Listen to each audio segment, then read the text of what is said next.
ನಮ್ಮ ಜೊತೆಯಲ್ಲಿ ಕ್ವಶನ್ ಬಳಕೆಯಲ್ಲಿ ಈಗಾಗಲೇ ನಮ್ಮ ಕಾರ್ಯದರ್ಶಿ ಪಾಂಡೆ ಅವರು, ನಮ್ಮ ಕಮಿಷನರ್ ಆಗಿರುವಂತಹ ಭೂದತ್ ಅವರು, NHMನ ನೂತನ ಡೈರೆಕ್ಟರ್ ಪಾಶಿರ್ ಅವರು, ನಮ್ಮ ಹೆಲ್ತ್ ಡೈರೆಕ್ಟರ್ ರಜಿನಿ ಅವರು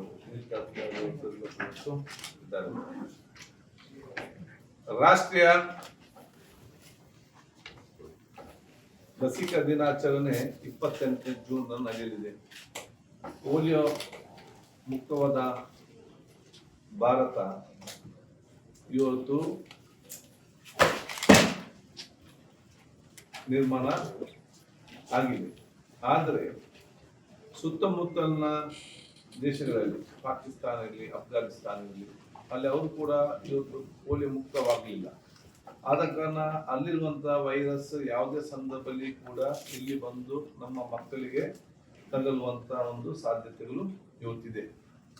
ಅದಕ್ಕಾಗಿ ಬಹುಶಃ ಇದು ಪೋಲಿಯೋ ಪಲ್ಸ್ ಪೋಲಿಯೋ ದಿನಾಚರಣೆಯನ್ನು ನಾವು ಜೂನ್ 28ನೇ ತಾರೀಕಿಗೆ ಆಚರಿಸ್ತಿದ್ದೇವೆ. ಭಾರತ ದೇಶದಲ್ಲಿ ಪೋಲಿಯೋ ಮುಕ್ತ ರಾಷ್ಟ್ರ ನಿರ್ಮಾಣ ಮಾಡಲಿಕ್ಕೆ ಸಾಧ್ಯವೇ ಅಂತ ಹೇಳಿ ವಿಶ್ವದಲ್ಲಿ ಬಹಳಷ್ಟು ಜನ ಚರ್ಚೆ ಮಾಡ್ತಾ ಇದ್ದು ಮಾತಾಡ್ತಾ ಇದ್ರು. ಯಾಕೆಂತ ಹೇಳಿದ್ರೆ 140 ಕೋಟಿ ಜನಸಂಖ್ಯೆ, ಅದರಲ್ಲಿ ಬಹುತೇಕ ಶಿಕ್ಷಿತರು ಮತ್ತು ಶಿಕ್ಷಣ ಇಲ್ಲದವರು, ಗ್ರಾಮೀಣ ಮಟ್ಟದಲ್ಲಿ ಮಾತ್ರ ಅಲ್ಲ, ನದಿ ಮಧ್ಯೆ ಜೀವಿಸುವವರು, ಕಾಡಿನಲ್ಲಿ ಜೀವಿಸುವವರು, ಗುಡ್ಡಗಾಡಿನಲ್ಲಿ ಜೀವಿಸುವವರು, ಇವರೆಲ್ಲ ಬಹುಶಃ ಇವತ್ತು ಆ ಪ್ರದೇಶಕ್ಕೆ ಹೋಗಿ ಪಲ್ಸ್ ಪೋಲಿಯೋ ಕೊಟ್ಟು ಆ ಪೋಲಿಯೋ ಮುಕ್ತ ರಾಷ್ಟ್ರ ನಿರ್ಮಾಣ ಮಾಡಲಿಕ್ಕೆ ಸಾಧ್ಯವಿಲ್ಲ ಅಂತ ಹೇಳಿ ಬಹಳಷ್ಟು ರಾಷ್ಟ್ರಗಳು ಆಲೋಚನೆ ಮಾಡಿದ್ರು. ಆದರೆ ನಮ್ಮ ದೇಶದಲ್ಲಿ ನಮ್ಮ ಎಲ್ಲಾ ಕೇಂದ್ರ ಸರ್ಕಾರ, ರಾಜ್ಯ ಸರ್ಕಾರ ಪ್ರೋತ್ಸಾಹ, ನಮ್ಮ ಕೇಂದ್ರ ಆರೋಗ್ಯ ಇಲಾಖೆಯಲ್ಲಿ, ರಾಜ್ಯ ಆರೋಗ್ಯ ಇಲಾಖೆಯಲ್ಲಿ ಕೊಟ್ಟಂತ ಮಾರ್ಗದರ್ಶನದಲ್ಲಿ ನಮ್ಮಲ್ಲಿರುವಂತಹ ವೈದ್ಯರುಗಳು, ಅಧಿಕಾರಿ ವರ್ಗದವರು ಮತ್ತು ತಳಮಟ್ಟದ ಕೆಲಸ ಮಾಡುವಂತ ನರ್ಸಸ್, ಆಶಾ ವರ್ಕರ್ಸ್, ANM ಇರಲಿ, ಇನ್ನಿತರ ಹೆಲ್ತ್ ವರ್ಕರ್ಸ್ ಇರಲಿ, ವಿವಿಧ NGOs, ಎಷ್ಟು ಸಂಘ ಸಂಸ್ಥೆಗಳಿದೆ, ಶಿಕ್ಷಣ ಇಲಾಖೆ ಇದೆಯಾ, ವಿವಿಧ ಸೋಷಿಯಲ್ ಬೆನಿಫಿಟ್, ಈ ಎಲ್ಲ ಇಲಾಖೆಯ ಸಹಕಾರ ಪಡೆದುಕೊಂಡು ಇವತ್ತು ಪೋಲಿಯೋ ಮುಕ್ತ ರಾಷ್ಟ್ರ ನಾವು ಇವತ್ತು ನಿರ್ಮಾಣ ಮಾಡಿದ್ದೇವೆ. ಅದಕ್ಕಾಗಿ ಇದಕ್ಕೆ ಕೆಲಸ ಮಾಡಿದಂತ ಆರೋಗ್ಯ ಇಲಾಖೆ ಮತ್ತು ಎಲ್ಲ NGOs ಅನ್ನು ನಾವು ಯಾವಾಗಲೂ ಕೂಡ ಸ್ಮರಿಸಬೇಕು. ಕೆಲವೊಂದು ಕಡೆಯಲ್ಲಿ ಅವರಿಗೆ ಹೋಗ್ಲಿಕ್ಕೆ ಸರಿಯಾದ ರಸ್ತೆ ಇರಲಿಲ್ಲ, ಹಗ್ಗದಲ್ಲಿ ನೇತಾಡಿಕೊಂಡು ಹೋಗಿದ್ದು ಕೂಡ ಇದೆ. ನಮ್ಮ ಹೆಲ್ತ್ ವರ್ಕರ್ಸ್ ನೀರಿನಲ್ಲಿ ಈಜುಕೊಂಡು ಹೋಗಿ ಆ ಕಡೆ ಮುಟ್ಟಿ ಕೂಡ ಪಲ್ಸ್ ಪೋಲಿಯೋ ಕೊಟ್ಟದ್ದು ಕೂಡ ಇವತ್ತು ಇದೆ. ಎಲ್ಲ ಜೀವದ ಆ ಒಂದು ಜೀವನ ಪಣವಿಟ್ಟು ಕಾಡಿನ ಮಧ್ಯೆ ಇವತ್ತು ಹೋಗಿ ಇವತ್ತು ಪಲ್ಸ್ ಪೋಲಿಯೋ ಇವತ್ತು ಕೊಟ್ಟದ್ದು ಕೂಡ ಇರುತ್ತೆ.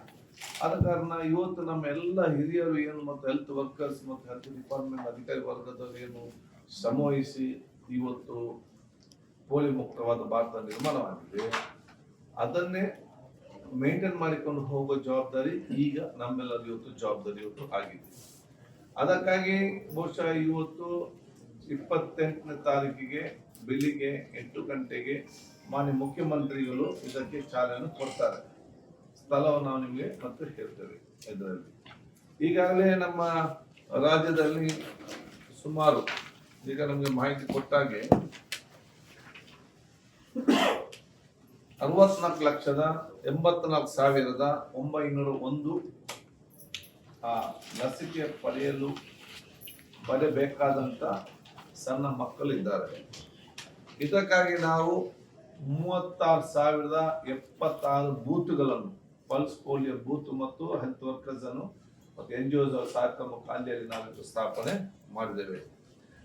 ಇವತ್ತು ಮೊಬೈಲ್ ಎಲ್ಲಿಗೆ ಇವತ್ತು ಬಹುಶಃ ಇವತ್ತು ಗುಡ್ಡಗಾಡು ಪ್ರದೇಶದ ಸಮಸ್ಯೆ ಅಲ್ಲೆಲ್ಲ ಕೂಡ ಇವತ್ತು ಮೊಬೈಲ್ ನ ತಂಡವನ್ನು ನಾವು ಇವತ್ತು ರಚಿಸಿ 988 ಮೊಬೈಲ್ ಟೀಮ್ ಕೂಡ ರಚಿಸಲಾಗಿದೆ. ಅದೇ ರೀತಿ ನಮ್ಮ ಟ್ರಾನ್ಸಿಟ್ ತಂಡ ಅಲ್ಲಿ ಬಹುಶಃ ಬಸ್ ಸ್ಟ್ಯಾಂಡ್ ಇರಲಿ, ರೈಲ್ವೆ ಸ್ಟೇಷನ್ ಇರಲಿ, ಏರ್ಪೋರ್ಟ್ ಇರಲಿ, ಜನ ಎಲ್ಲಿ ಬಂದು ಹೋಗ್ತಾರೆ, ಆ ಮೂವಿಂಗ್ ಪಾಪ್ಯುಲೇಷನ್ ಎಲ್ಲಿದೆಯಾ ಅಲ್ಲಿ ಕೂಡ ಅವರು ಸುಲಭ ಆಗ್ಬೇಕಂತೇಳಿ 2125 ಟ್ರಾನ್ಸಿಟ್ ತಂಡಗಳು ರಚನೆ ಮಾಡಲಾಗಿದೆ. ಅದಕ್ಕೆ ನಮ್ಮ ಕಾರ್ಯಕರ್ತರು ಇವತ್ತು ಸುಮಾರು 1,14,213 ಹೆಲ್ತ್ ವರ್ಕರ್ಸ್ ಇದಕ್ಕೆ ದುಡಿತಾ ಇವತ್ತು ಇದ್ದಾರೆ. ಇದನ್ನು ಸೂಪರ್ವೈಸ್ ಮಾಡಲಿಕ್ಕೆ 7,197 ಸೂಪರ್ವೈಸರ್ ಕೂಡ ಇವತ್ತು ನೇಮಿಸಲಾಗಿದೆ. ಒಟ್ಟಾರೆಯಾಗಿ ನಿಮ್ಮ ಮಾಧ್ಯಮದನ್ನು ಕೂಡ ಸೇರಿಸಿಕೊಂಡು ಒಂದು ಟೀಮ್ ವರ್ಕ್ ಆಗಿ ಇದನ್ನು ನಾವು ಯಶಸ್ವಿಸಿಕೊಂಡು ಹೋಗುವಂತ ಸಂದರ್ಭ. ಅದಕ್ಕೆ ನಿಮ್ಮೆಲ್ಲರ ಸಹಕಾರ ನಮಗೆ ಅತಿ ಅಗತ್ಯ.